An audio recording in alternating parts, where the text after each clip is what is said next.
మా మేనమామ మరి మాకు ప్రియమైన మామగారు కాము అసలు రెగ్యులర్ పాట అంటే మరి రేషం ఎక్కువ ఉంటుంది అన్నారు కానీ మా మళ్ళీ మాకు వాస్తవంగా చాలా ప్రేమ గల వ్యక్తి మా మామల. మరి వారి స్వభావము మా మహేష్కి వచ్చిందని నేను అనుకుంటున్నా ఉన్నా. ఎందుకంటే డాక్టర్ కాగానే ప్రతి ఒక్కళ్ళకి ఏముంటుంది అని అంటే జనరల్గా మరి పెద్ద సిటీలకు పోవాలి, బాగా డబ్బులు సంపాదించుకోవాలి. అందరికి డబ్బులు అంటే ఎవరికైనా మన అందరితో పాటు ప్రతి ఒక్కళ్ళకు కూడా డాక్టర్ అయినా ఇంజనీర్ అయినా మరి ఇంకా ఎవరైనా కూడా ప్రతి ఒక్కళ్ళకు డబ్బు ప్రతిపదంగానే ఉంటుంది అని నేను భావిస్తూనే ఉన్నా.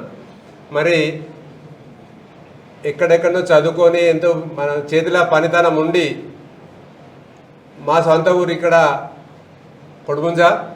మరి ఈ చుట్టుపక్కల ఎవ్వరు చూసినా కానీ వారు వచ్చి ఇక్కడికి వచ్చి పేరు చెప్పగానే మాది కొడుముంజ, మాది అన్పురం, మాది ఈ గ్రామం, పక్కపక్క గ్రామాల ప్రజలు చెప్పగానే అందరు ప్రజలు కూడా ప్రేమాభిమానాలు పొంది మంచి సర్వీసెస్ ఇస్తున్నా మరి మా డాక్టర్ మహేష్ గారి పుట్టినరోజు ఈరోజు. మరి ఈ సందర్భంగా ఎందుకనంటే వారి ప్రభుత్వ పరంగా ఉన్నారు, మరి ప్రైవేట్ పరంగా కూడా సేవలు చేస్తూనే ఉన్నారు. మరి ఈ సందర్భంగా వారి పుట్టినరోజు సందర్భంగా మరి ఇక్కడ వేములవాడ పుర ప్రముఖులు అందరూ కూడా విచ్చేసి వారికి ఆశీర్వాదాలు, అభినందనలు, మరి ఇంకా కొంతకాలం సేవలు అందించాలని కోరుకుంటున్నారు. మరి అదేవిధంగా సేవలు అందించాలని మేము కూడా మా కుటుంబ పరంగా మా తాత రాజగోపాలరావు గారు చింతటాన మరి వారి ఆశీర్వాదాలతోటి వారి పేరు నిలబెట్టి మా మామ పేరు నిలబెట్టుకుంటా మరి ఇంకా బ్రహ్మాండమైన సేవలు అందించాలని కోరుకుంటూ మరొకసారి జన్మదిన శుభాకాంక్షలు. All the best. Good luck.